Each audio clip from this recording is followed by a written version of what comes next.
ভারতের communist party মার্ক্সবাদী Khowai মহকুমা কমিটির পক্ষ থেকে খোয়াইয়ের মাননীয় মহকুমা শাসকের নিকট আমরা ডেপুটেশন দিই মূলত একটি বিষয়ে।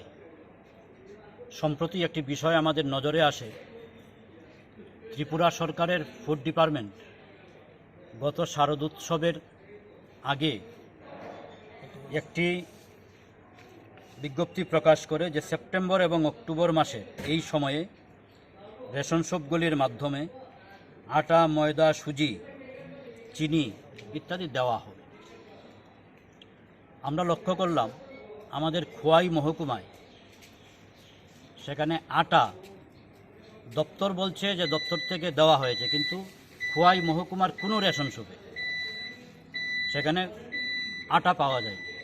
এই বিষয়টি আমরা সেখানে মহকুমা শাসকের দৃষ্টি আকর্ষণ করি এবং রাজ্য সরকারের যে অর্ডার কপি দপ্তরের সেখানে আমরা লক্ষ্য করি যে খোয়াই মহকুমার জন্য 150 মেট্রিক টন মানে 1,50,000 কেজি আটা বরাদ্দ করা হয়েছিল। কিন্তু এই সময়ে খোয়াইয়ের কোনো রেশন শপে খোয়াই মহকুমার নাগরিকরা Padmabil block, Tulasigarh block, Khowai block এবং খোয়াই মিউনিসিপ্যাল এরিয়া কোথাও সেখানে আটা দেওয়া হয়নি।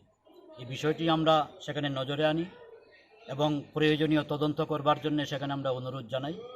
উনিও আমাদেরকে আশ্বস্ত করেছেন গোটা বিষয়টি তিনি খুব শীঘ্রই